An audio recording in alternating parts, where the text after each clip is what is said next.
Live. Hi. Welcome to this is the February meeting. It's February. Yeah. We're going to go the our book this month is Awkward by the awesome Svetlana Chmakova.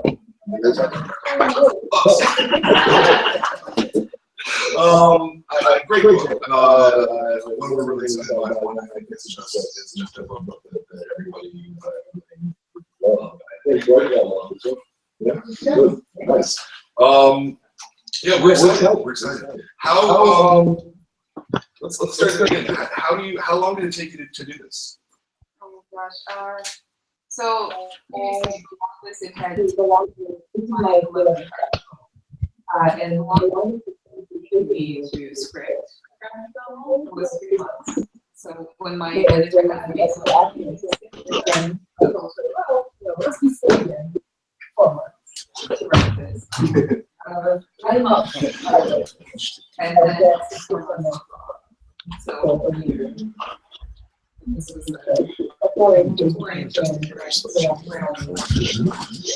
Is that normal for you to take a little break to get on? Well, I guess it doesn't now. We didn't used to. I actually really, as I developed this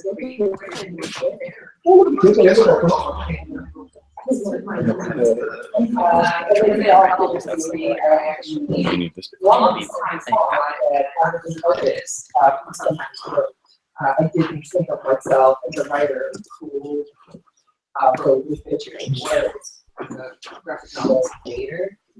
So I think I hold to the writing is really hard. I mean, it's always been hard, but obviously it's harder. Also, the drawing actually went to drawing. So I have some for writing. What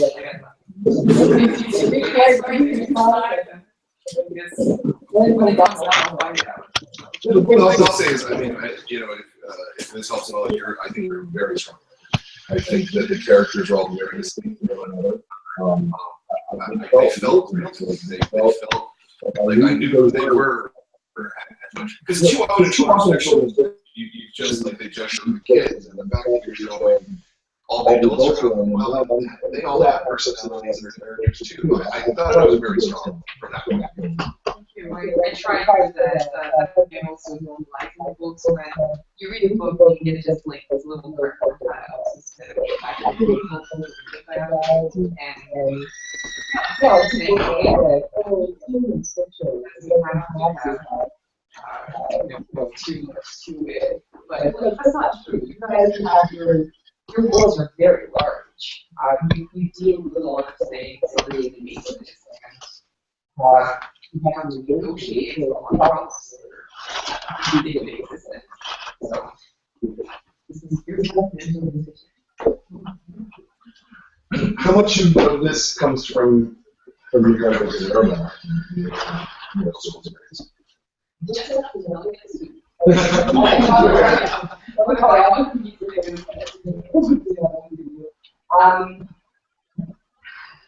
try to write my books that are realistic fiction. I try to write them as if it have happened.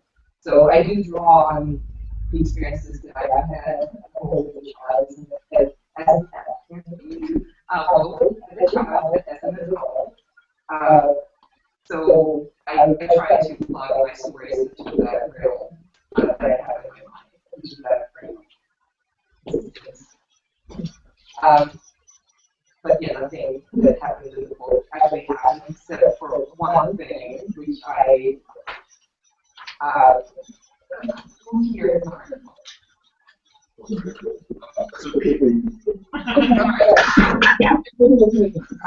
the remote part, when at the end of the remote, that sort of happened.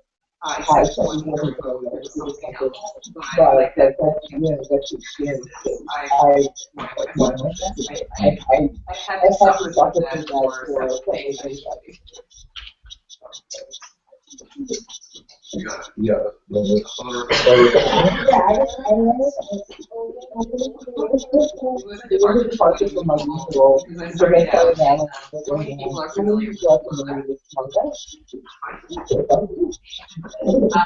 I started out there actually, so like very heavily trying to create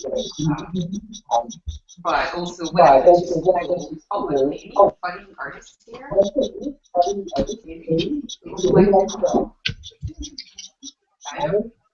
If you ever decide to make this your profession, like I always recommend animation because as a program that actually gives the skills you need to draw these things.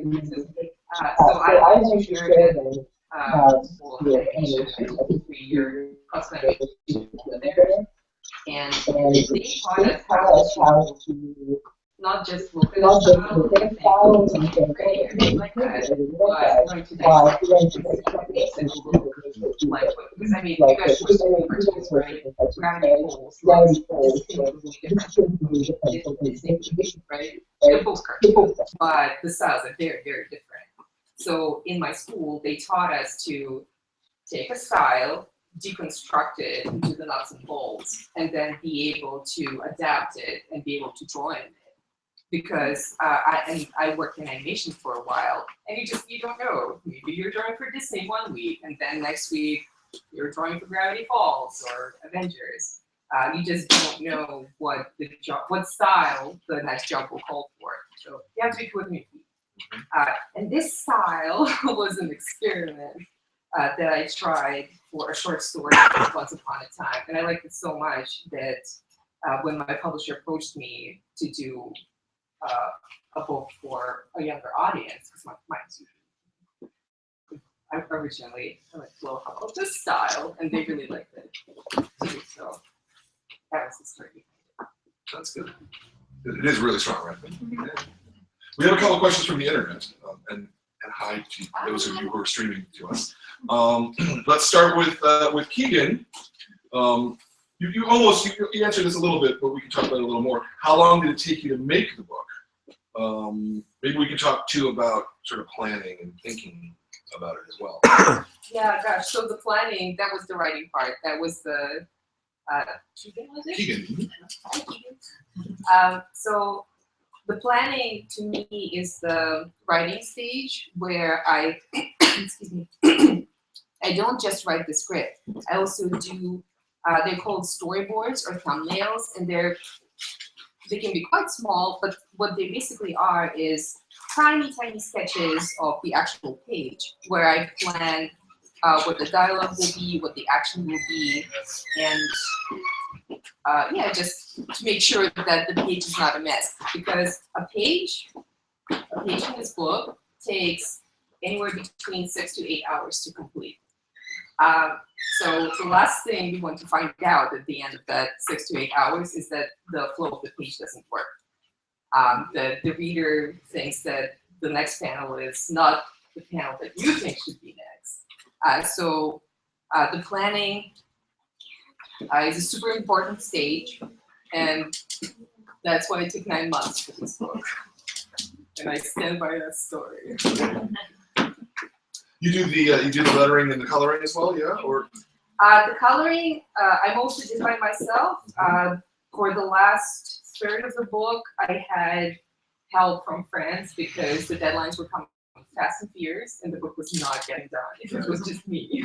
But I did send the palette, and oh my gosh, I'm so proud of these. The color pages. These took 12 hours per page to paint. wow. And I'm really proud of these because I'm terrible with color. That's one of my hurdles to get over as an artist. I was never good at it. I had to really study and break through a lot of personal barriers just to get to the point of like, oh, maybe red doesn't necessarily go with. I forget what the color doesn't go. The color doesn't go with. But learning to put the correct colors together so that it creates a pleasing combination. and something that actually looks like reality. For planning an actual page, I bought some visual aids. So I start with that thumbnail that I described, which is it's super rough. It's stick figures. I don't even write the dialogue in the really small ones. I'll write it out for my editor in the bigger versions, but the small ones are just my notes, like this is going to look like this. And then, because I'm really cheap, I draw my pencils on inkjet paper. I mean, you can get a 500-page stack for $5. It's a good deal. And yeah, this is my pencil. You guys can come up and look after I brought this thing here. Can they see? Yeah, they can see it. Yes, they can. Okay.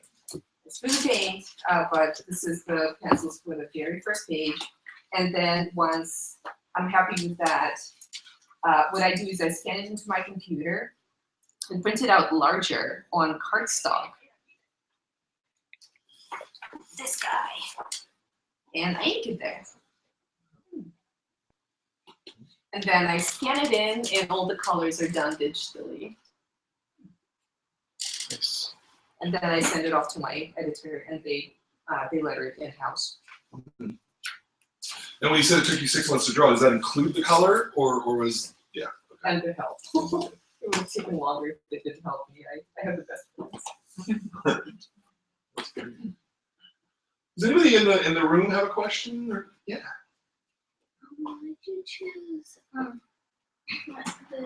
art, club, and science club to be enemies instead of different clubs? Well, I want to be different. I see a lot of like the, I guess, cliche conflict in stories tends to be geeks versus jocks, like, you know, geeky people versus people who like sports. I didn't want to do that. And art, like I was in the art club when I was in high school. We didn't have a science club actually, but I was into science. I liked science. And there was a bit of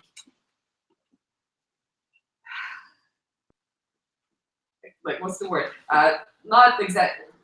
People look down their nose at the other subject. So the art people were like, math, science, hate it. And then there would be science people say, oh, so you art. Okay. So it didn't, the two didn't really cross over, but I always liked both. And I do find the sentiment that I expressed in the book, that's my sentiment. I feel they're very similar. Because I didn't end up being a scientist just because there was a lot of hard science thing that you had to do that I just wasn't cut out for. I was afraid of open flames, so chemistry could get difficult. But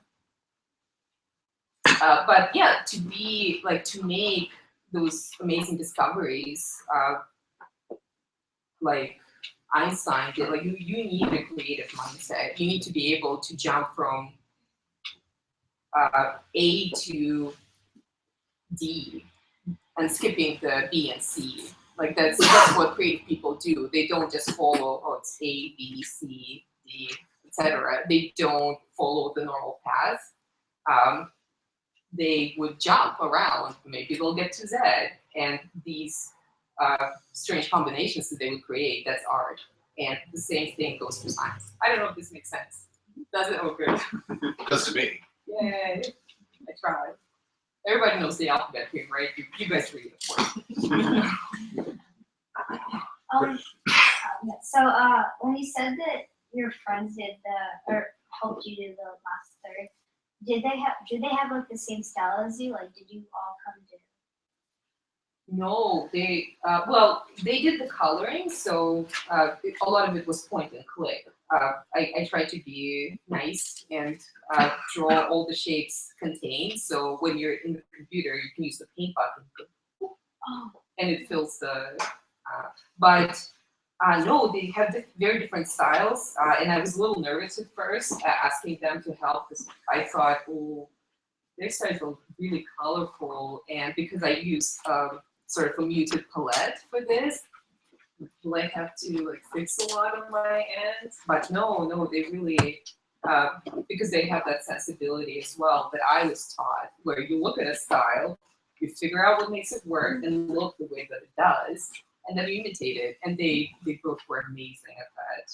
I would get back my page like, this is if I colored them myself. Amazing, thank you. So yeah, they did an amazing job. So you did all digitally? The coloring, yes.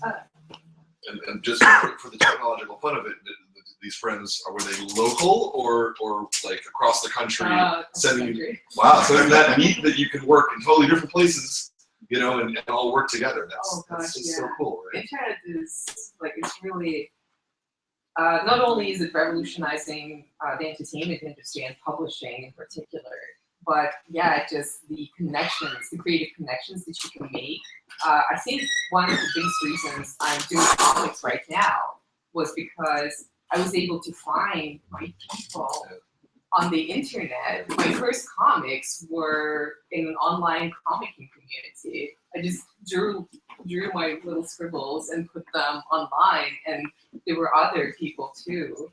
And I was still in college, and they were still in college, but like we had this little group going. And they've all gone on to, you guys know Smile? Mm-hmm. Yeah, so Raina Togemeyer and me, we were both on the same webcomics collective called Girl-O-Matic back in the early 2000s.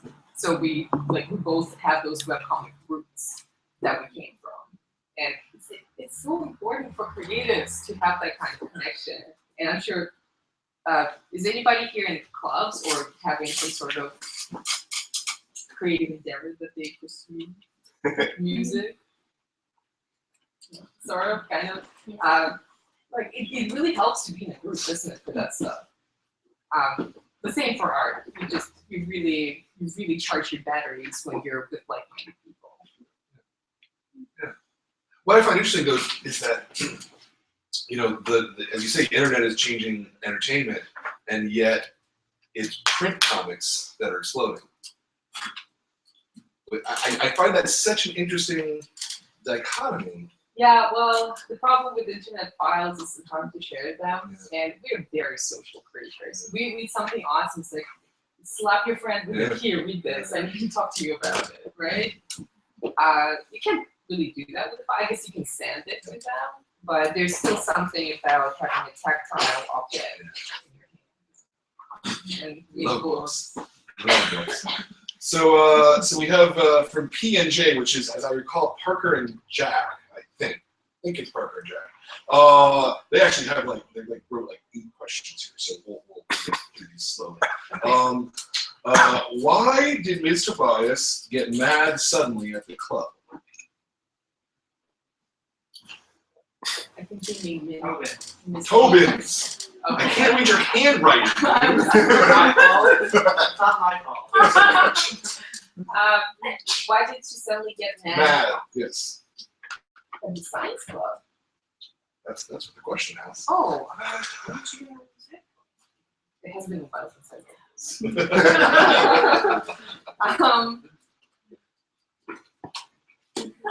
She got mad at them when when they were doing experiments in her absence. She gets mad about that because it is very unsafe to do science experiments without an adult supervision. Don't do it. So yeah, she was very upset about that. I think that was the only time. Basically, she gets upset at them when they break the rules that she set into order. And understandably with it. They also ask, will there be a sequel? I can't say anything right now, but That's there's a yes. great possibility. I'm not at liberty to say. We'll go with one more for them before we take a small break from them. If you do, will there be more Tyrone? Yes. That was easy. Yeah.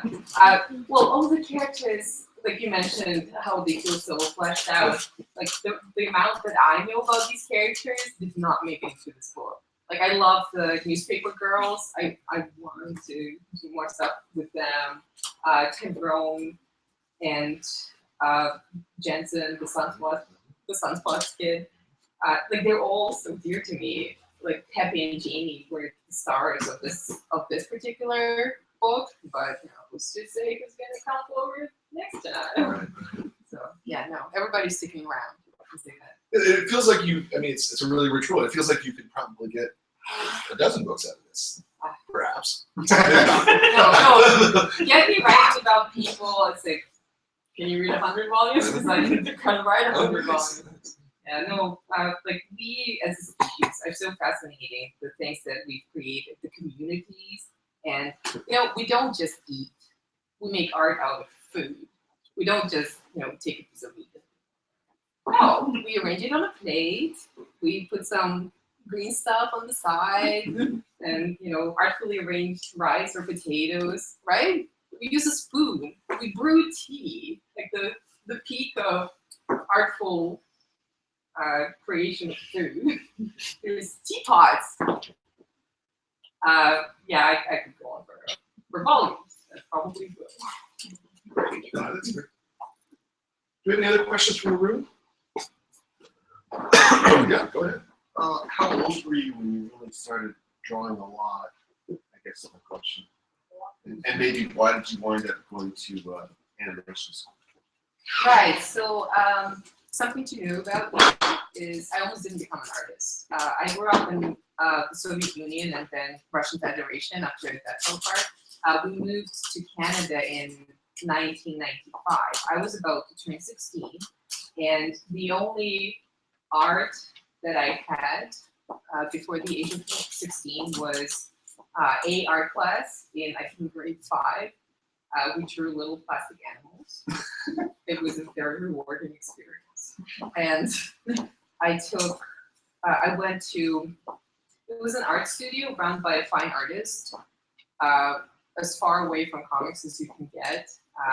We drew stuffed birds and, those forms, the bowls and cone and boxes. So we studied shading, not the most thrilling thing. But I discovered comics around 14, and I think that's when I started to draw. I've always drawn. That's how my mother kept me occupied. She would give me a piece of paper and a pencil and hours of entertainment.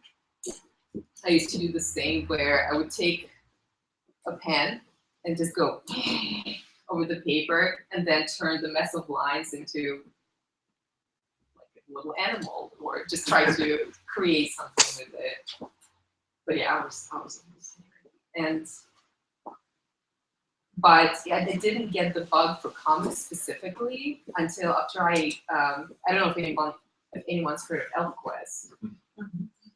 Great series, and they started translating it over in Russia. I got the first 4 issues, and I actually couldn't read the rest for the longest time until after we came to Canada. So I thought that was it. That was ElfQuest for me.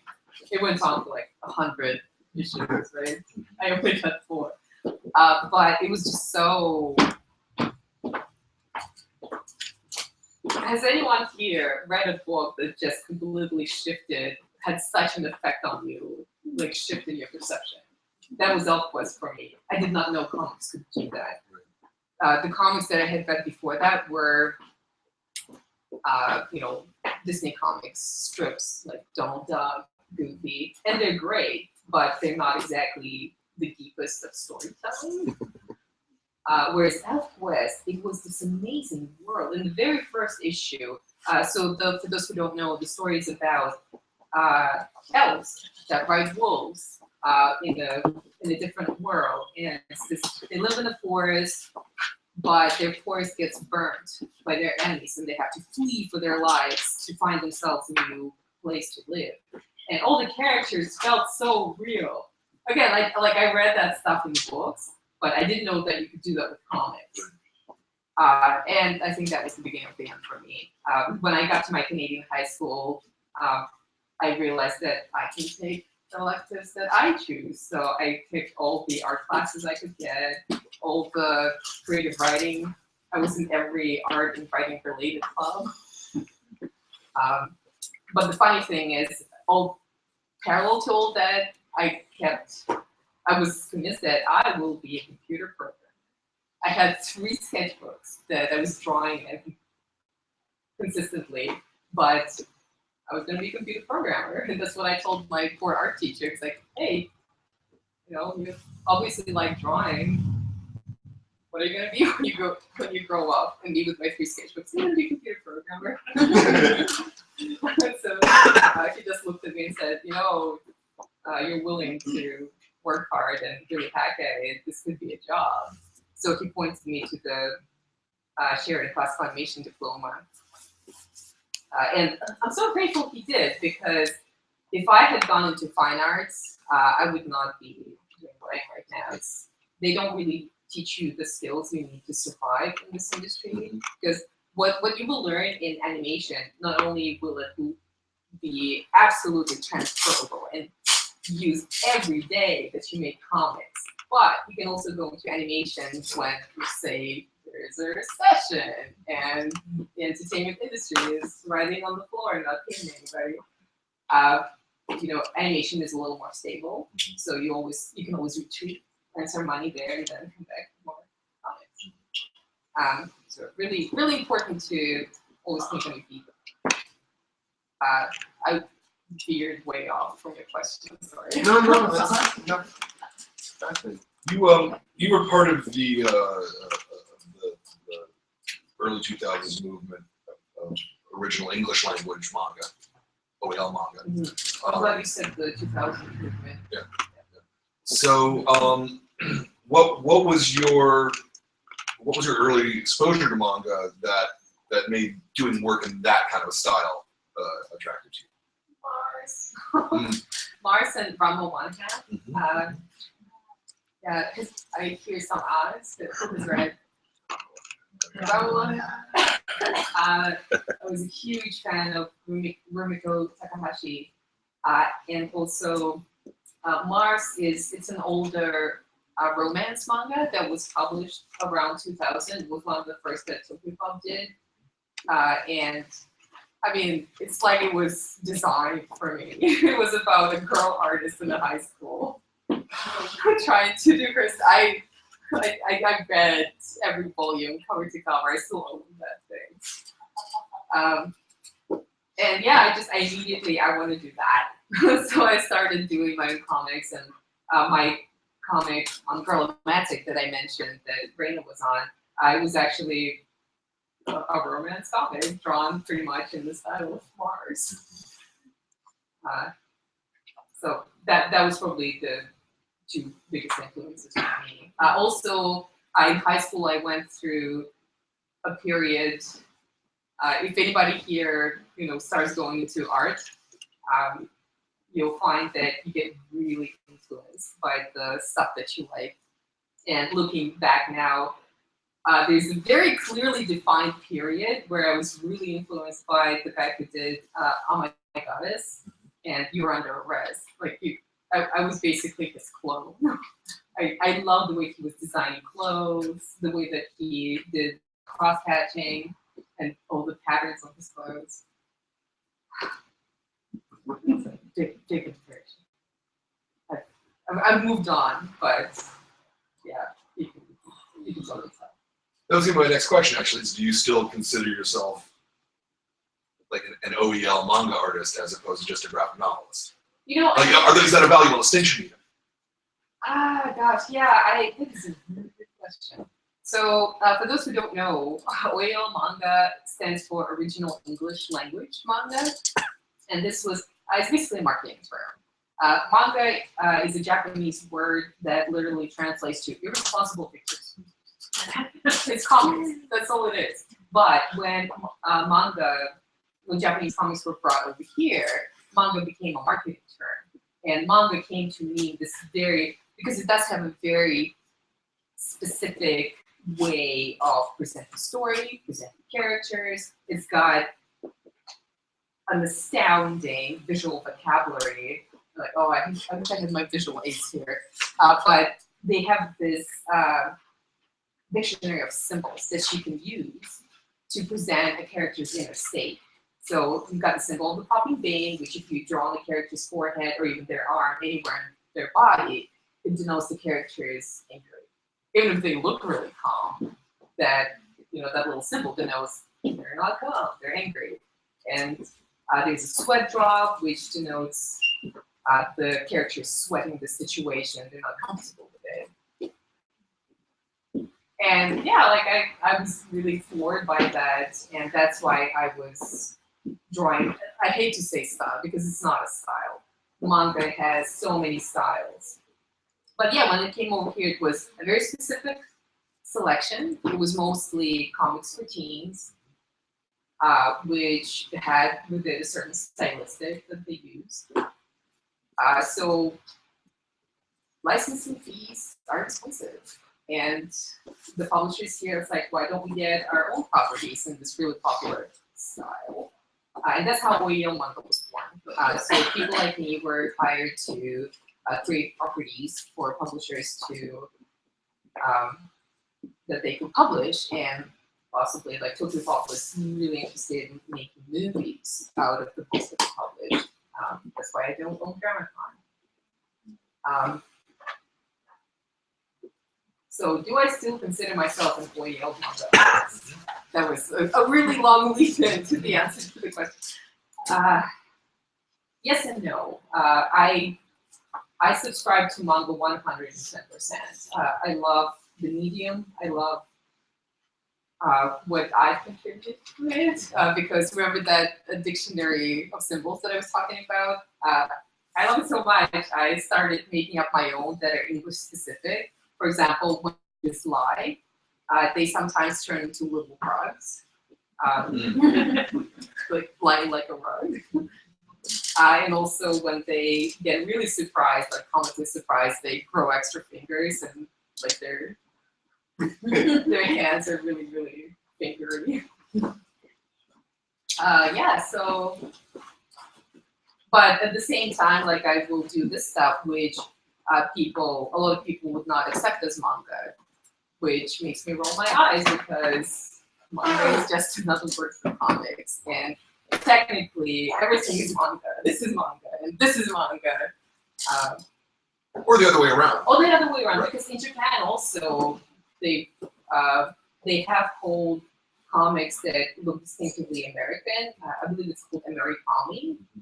So like the terms, language evolves, terms evolve. I believe that OEL manga as a term is still evolving. So whatever the content of it is, I love manga, I love comics. So if you by OEL manga you mean manga and comics, yes, I totally hold about that. Anything from the room? I can keep talking. It's not a problem. But we're here for you guys, so. You two were the first to show up. You must have something to say. I actually have a question for the audience, for the people who read the book. Did you find all of the raccoons? Who found all the raccoons? I thought I did 20, but obviously I was sleep deprived because my niece found 24. So I drew them. Who knows about the raccoons in the book? That there are raccoons in the book. Nobody? Okay, you guys, there's raccoons in this book. His name is Mr. Raccoon, and he shows up in all of my stuff except for the work for hire stuff. And he's on the very first page, second panel, just above the yeah. So yeah, he usually shows up around the art club because he's trying to learn how to draw. He in Dramacon in the yes. Yep, see, he's with the art club. So there's 24. In the back of the book, I say that there's 20. I lied. So happy hunting. Cool. Contest even fun than us. All right, so we're going to go back. Keegan has another question. This is a broad question. What was the inspiration for the book? I mean, we've already talked about AWKWARD and Manga. Is there any inspiration from kids you know, or or Myself. yourself? Yeah, I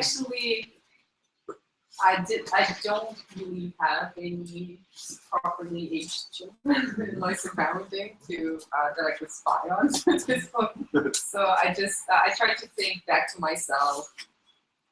I think the inspiration mostly, and like people like to think of kids as they're just really different creatures. No, you guys are humans, and with the same patterns of feelings. So that's like I didn't have too much trouble there. Just, don't be characters as no, they're not. The biggest inspiration I think is probably I love the whole concept of clubs. Like I mentioned previously, like to have that kind of group that is collected around a common interest, it is empowering. It is so. It adds so much value to one's life. Just the spiritual value. I hate to sound corny, but it just adds so much, and I love that idea. And I know that not all schools have clubs, and I wanted who would read my work to experience the joy of being part of a like-minded group. And of course, you need conflict in there, so big club, conflict.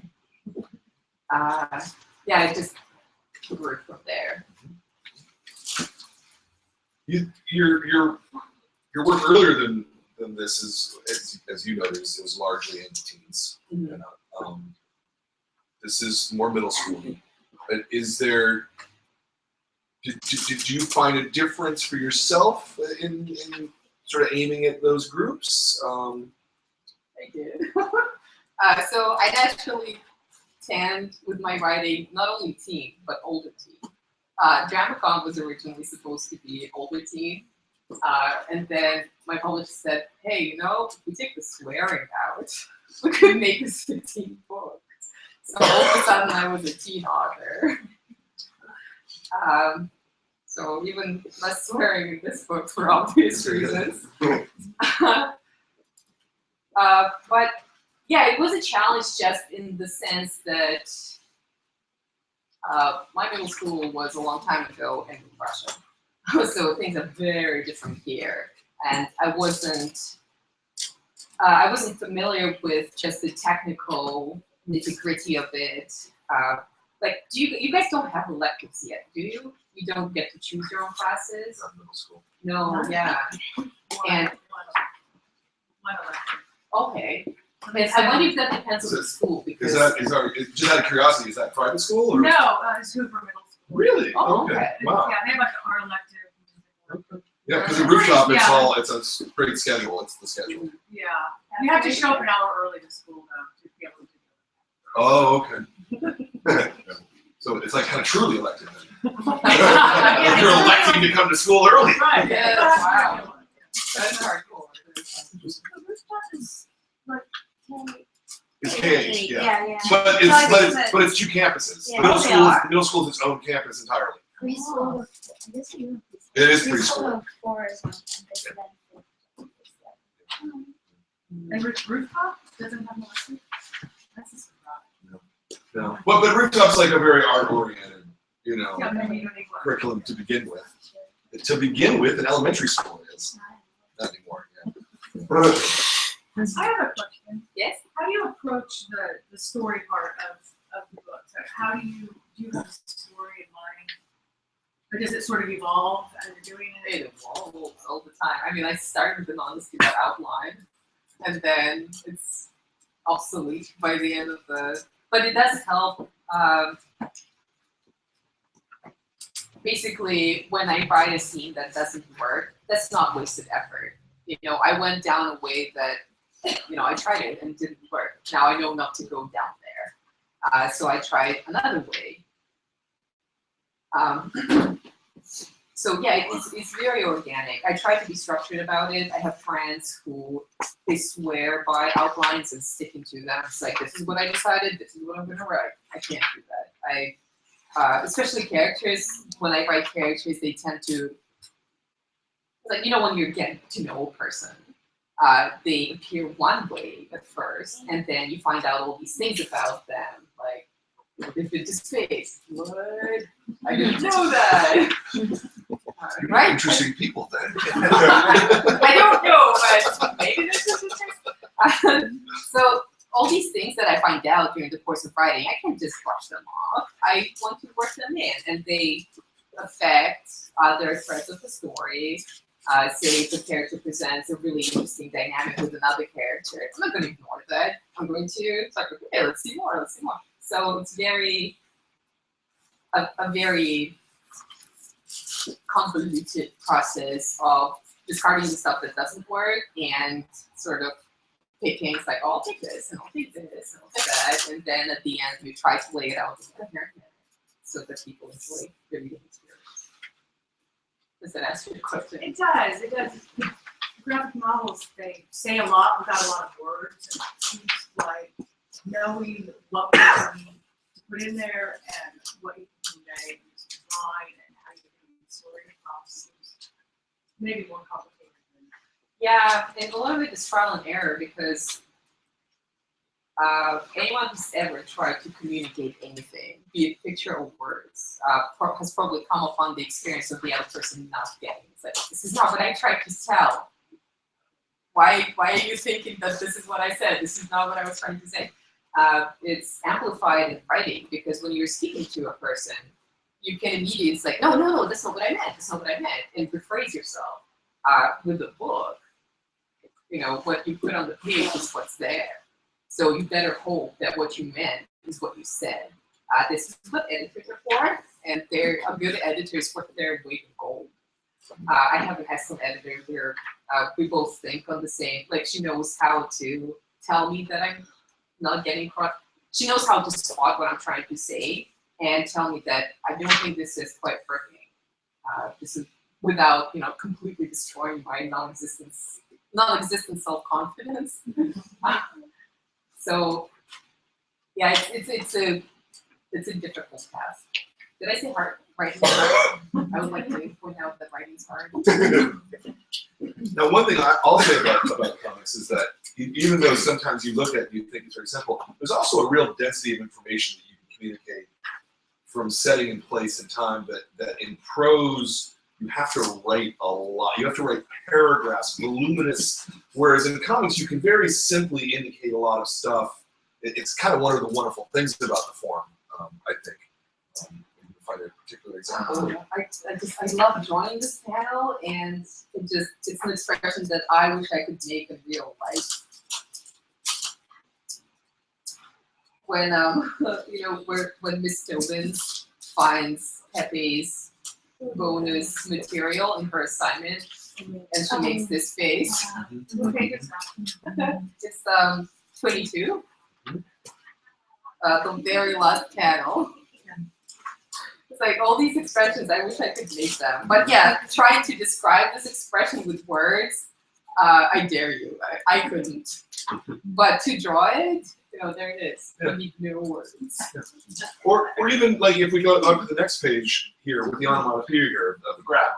Like that's a lot of information that you couldn't do that in prose in an easy way, you know? Yeah, comics are awesome.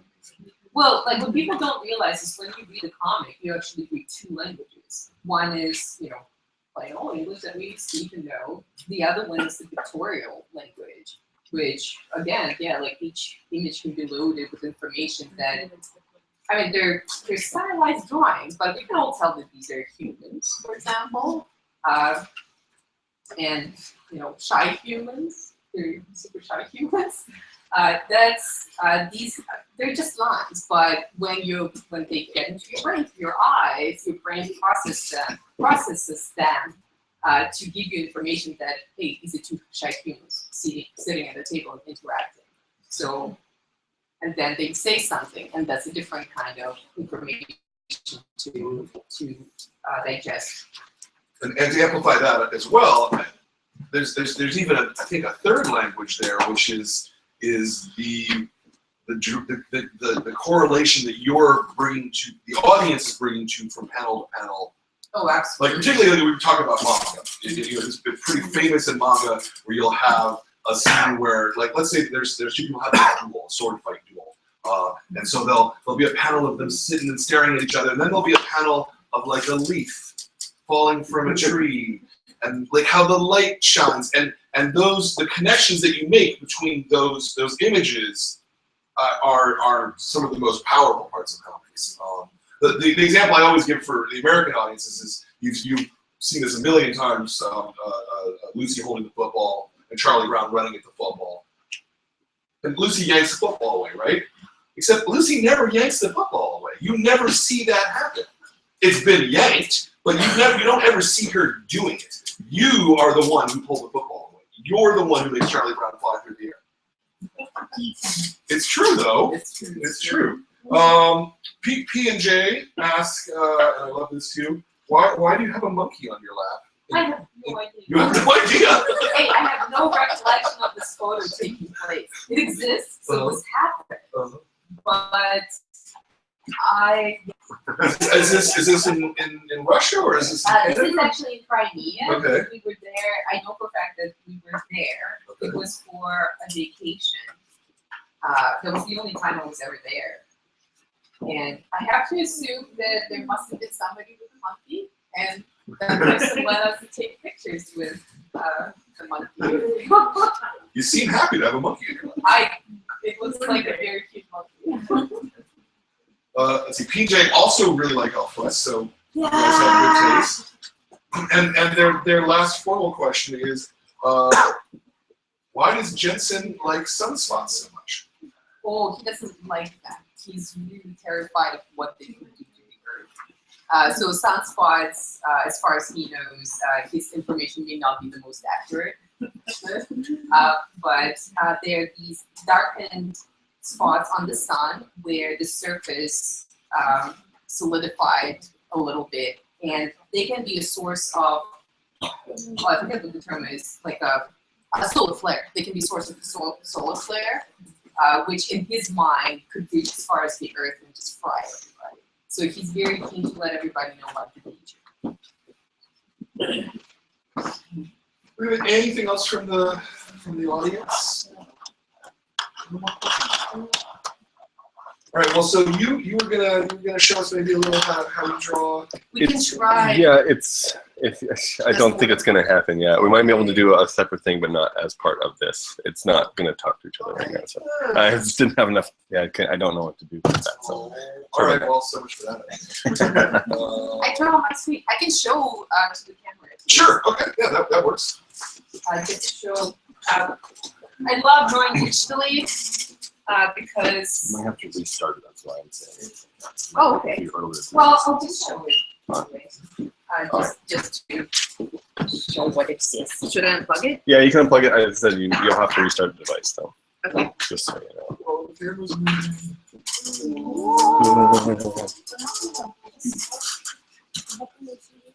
I don't know what Yeah, that's what I'm saying. I think you need to do a hard restart. Yeah. Can we see her screen? I will. Give me a moment. Yes. I can't tell if it's shut down or not. I usually listen to the fan. It's very noisy. Wow, let's try this again.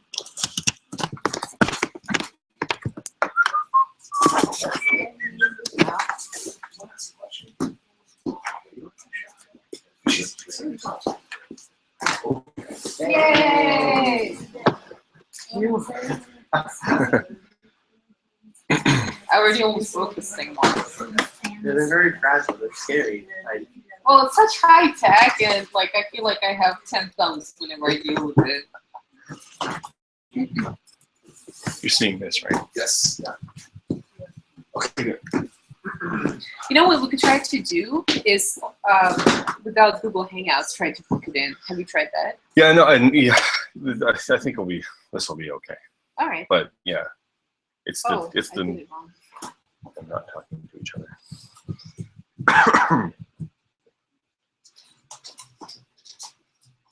Yay! Hey, let's, Do you want to try and get behind her with it? Yeah, that's what we're gonna. I don't know if this will go up high. Oh, I guess the sand up there. Maybe we have to go from the Oh, bottom. sorry. No. What's your? Hold on. Thank you. Thank you. Thank you. I have all the cords. Okay. Okay. Sorry for making you seasick at home. Yes. Thank you for yes. Yes. So you can. Yeah, everything's good. So this is a screen right here. I will try to turn it without. They spent all this money They can see. developing this beautiful Yeah. machine that I have, and then they got somebody's dog to design the stand. Mm-hmm. It's one of the worst stands I have had on my. But this is it's kind of like a laptop, except the screen I can draw on. So I've got this stylus here, and I can launch my graphics. Can you see it? Mhm. Yeah. I can launch my graphics program. I use Photoshop, but some people use Paint Tool Sci and some other programs that I've never even heard of. But I can start a little. Yeah. Okay. Do it. Having some problems here. 6 by 6. And I can sketch on this. Oh, that's so awesome. Are you guys able to see it? Yeah. Oh, sweet. Okay. All right. Then I will. I'm going to turn off the. So this is a touch screen, which bugs me to no end when I'm drawing, because sometimes it thinks that the heel of my hand is my pencil. Like, I didn't want that line there. What are you doing? So what I do is I turn off the touch properties. There. And now I can touch it all I want, and it won't do anything. So I'm going to select. Am I blocking it? I'm blocking Yeah, it. okay, I can. I got it. Okay, sorry. Sorry. Going to find my favorite pen. So That's what I was going to suggest. Very good. where is it? Yeah. All right. So these are all my beautiful, beautiful. The thing about digital, it has gotten really, really good at mimicking real media. Watercolor you can do. I have Kyle's brushes. Kyle's Kyle brushes, they're yeah. so good. Oh, you know that. I know that. Yeah, I highly recommend. Best $7 I ever spent. What is it? Oh. Kyle's brushes. You can just search for him. So you'll see this little face that I drew. I don't like it. It's too messy. In real world, on real paper, I have to go get my eraser and be like, oh, I hope I don't rip the paper. Here, all I do is I just selected it with the select tool, and then I go to edit, and I clear it. Ta-da! It's completely gone. Also, I'm on a separate layer over here. If you can see, I created a different layer. So I'm not actually drawing on my piece of paper. I'm drawing on the transparency above it. So I pick my favorite pencil, and I'm going to start drawing a face that I like better.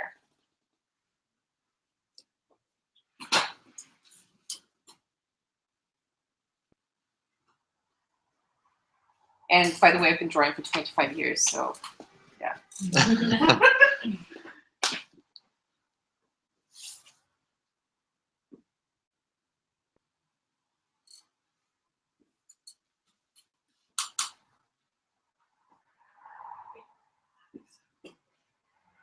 So I'm just figuring stuff out, deciding if I like this. I can be as messy as I want to be, because this is just my underdrawing. And what I can do later is drop the opacity on this right here. Make it, oops, not that, ignore that. Make it super, super pale. Can you still see that? Yeah. And then I will create a different transparency. And over top of that, I can continue to work on this drawing, defining more detail. Adding hair.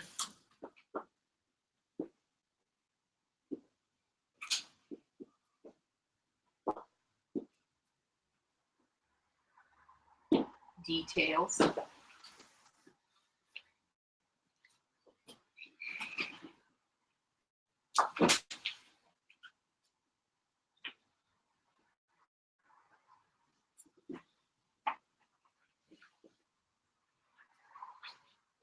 When you said 6 to 8 hours per page, that sounded so crazy fast.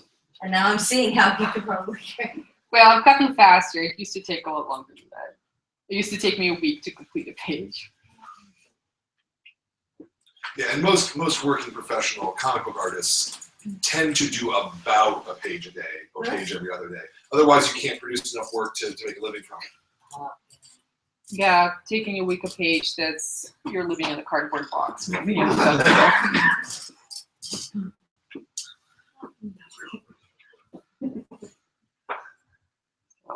I'm trying to add some clothes.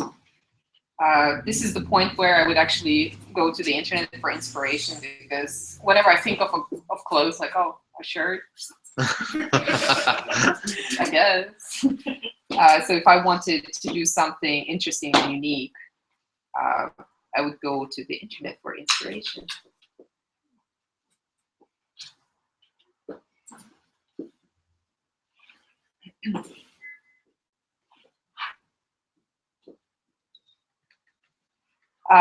So yeah, this is getting a little more hasty, but so the idea here is that I work in layers, and I called the digital realm paper 2.0 because you just have so many more opportunities to hide your mistakes, all of that,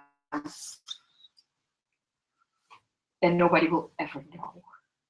And it's so much faster because, again, if that face that I didn't like, if that was on paper and in the middle of a page and then ink, sucks to be me. I have to redraw that page. But here I can just select the inked part and fix it right now. So now that I've drawn my little refined sketch, I just make the underdrawing layer invisible. And I have a clean sketch. I can also make another layer and do color underneath. Oops. Color. Facial color. There we go. Does that look like the facial color? We're about to find out.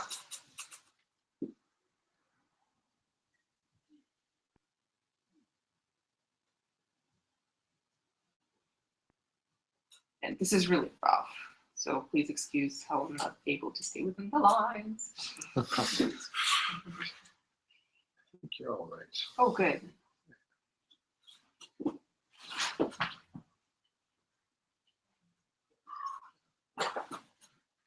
So we've got the face. And remember, I'm not, again, if this was on paper and I did something wrong with the color, like I wanted to change it, too bad, so sad. But here, because I'm on a separate layer, if I want to do a different color, I can. It's on a different layer. If I wanted to do different line work, I can, because it's on a different layer. So for hair, someone came in with pink hair, so let's do that.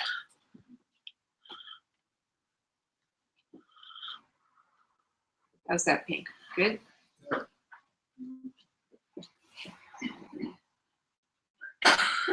And I can change the size of my brush on the fly. I can make it really, really big or really, really small. But Now, despite having all these amazing tools, you know, and this is really amazing. Do you think that there's still a value in learning how to do these things in more of a traditional way? Oh, absolutely. Let me tell you a terrible story. So when I discovered digital, I was so excited because I was not at the level yet to not make as many mistakes when I was drawing on paper. So the fact that digitally I was able to correct them so quickly and so unnoticeably, I was sold. My first 3 books for my first publisher, Dramacon, I drew those entirely digitally, penciled it. I inked them by hand just because the inking tools were not quite there yet. This was almost a decade ago, so very different. But what I found by the end of book 3 was that my brain got lazy. It decided that, oh, I don't have to get it right. The thing with, let me show you, this is really fun. So the beauty of digital, and I as an artist, and I know several other artists who have this problem, sometimes I would get the proportions wrong. I would draw the head too small or too big. On paper, this means a redraw. But in digital, all I do is I select the head, say, I felt this head was way too large. So I select it. I select right layer. Select it, I click Free Transform, and holding down Shift. Wow. Right? Or, like, I felt it was too small. Big chicken head.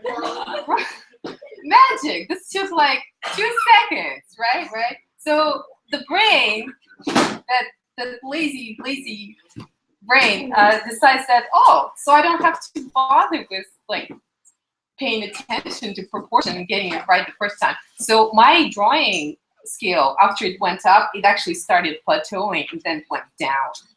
So what I had to resort to was real world boot camp. I had to go back to paper where there was no forgiveness. If I drew the head small, I had to redraw it and get it right. If I drew the arm too big, I had to redraw it and get it right. And that's how you get better, by making yourself suffer. So, and now I like to go back and forth. For work, I do digital just because you cannot beat the speed with which you can correct whatever boo-boo you made on the page. But to keep in shape up there, I draw a lot on paper as well. Is that it too? Yeah. Okay. So yeah, digital is magic, but don't shun paper. And yeah, so I think, does anyone have any questions about this? Like I said, this is a Wacom, or Wacom, I still don't know how to pronounce it. Wacom. So that's the large company that produces all these digital things that you can draw with. So this is called the Cintiq Companion. It's a drawing screen and machine in one, so you don't have to carry tons of gear with you. Very portable, fits into this thing. Very expensive, so consider that. But they have they have drawing tablets which are not screens, which are very affordable, and that's what I used to draw my first 3 books with. Just a little graphite tablet. I hooked it up to my laptop and was drawing like it was no tomorrow. Any questions? Where do you work? I'm sorry? It's nice and portable, but where do you work? Where do you like to work? At home? At home. That's where the fridge is. Okay. Also my couch if I need to lie down and take a rest from all the hard writing that I do. All right, I think, Awesome. I think that's time, isn't it? Yeah, no, I think we are pretty much at time. So yeah, I want to, this is weird because she can't see me and I can't see her. I can move over there. Yeah, come on back. You want to spin back around, Jordan? Yeah, I can take it. Go back. And if you guys wanted to look at these, I'm just gonna put it out on the table here. You got anything last? Only making people sick at home. Thank you. Yeah. There you go. Are we good? Yeah. You're good. I think they were all just very good and they all had great personalities. I had some people who said that they really liked Marabella. I love Marabella's type of character. I had to funny backstory. I had to tone her character down because she was just in every scene, and my editor is like, you know, this is a book about Jamie at Happy Breaks. So I had to, oh yeah. Well, that's what the next book will be for. Well, she's kind of, you read the book, right? Yeah. You can always figure out a way to Yeah. prequel or Yeah. It's kind of in a rough situation. We'll see. Yeah, comics. There's definitely room. So before we end, is there anything coming up that you'd like to plug that you want to just talk about? Things that you can talk about? If there's not, that's also fine. She can't talk about it. So no more comics work. That's it.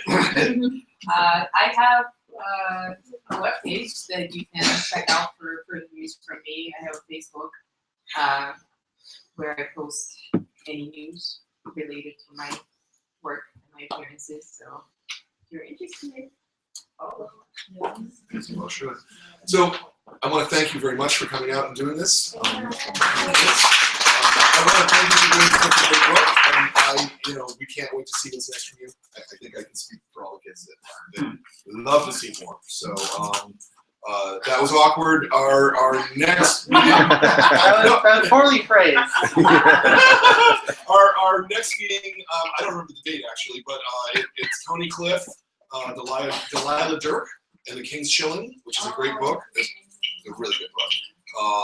And that's sometime next month. You'll get an email about it. Thanks for coming. Thanks for you on the internet, Keegan and P&J, and anybody else who signed in that didn't ask questions. Thanks everybody in the audience, and we'll see you next time. Yeah.